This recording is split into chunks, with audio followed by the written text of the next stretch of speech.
Bienvenue à tous. La Russie est déterminée à soutenir le Nigeria dans sa lutte contre le terrorisme. Ce 28 avril 2025, une délégation militaire russe conduite par le lieutenant-général Averianov s'est rendue au Nigeria.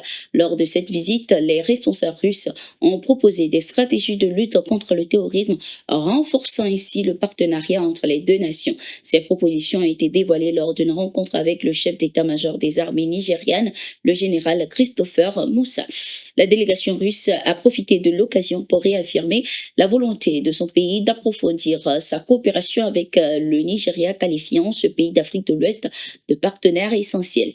De son côté, le général Moussa a insisté sur la nécessité de renforcer les partenariats dans des domaines clés tels que la formation aux opérations spéciales, le partage de renseignements et la maintenance des équipements.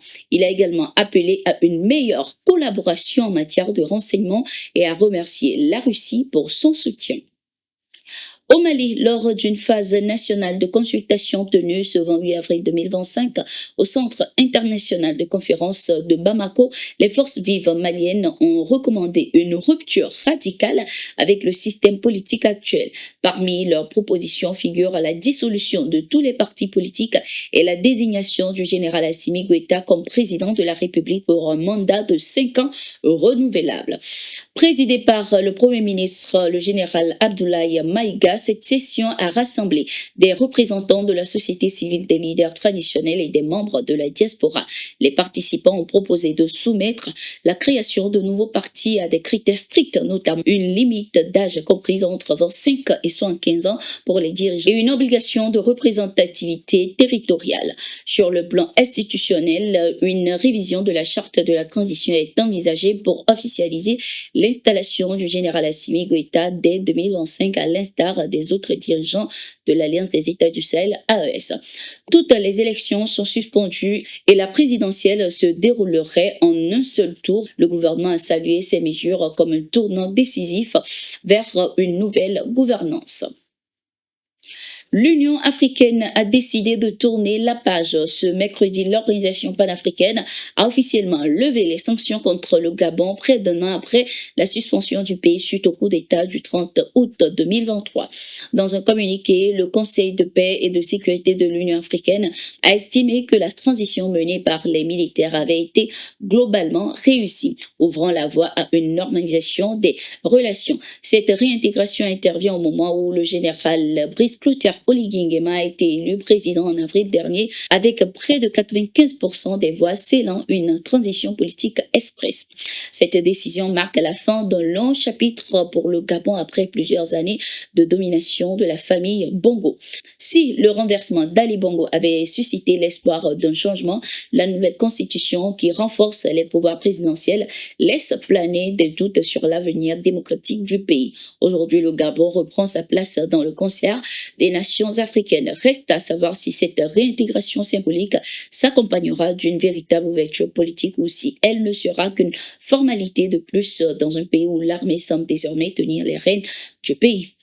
Au Tchad, à l'occasion du 7e anniversaire de son parti, les transformateurs, l'opposant tchadien Succès Masra a lancé un appel solennel au président Mamadi Idriss Déby, l'exhortant à changer de cap pour répondre aux aspirations du peuple tchadien.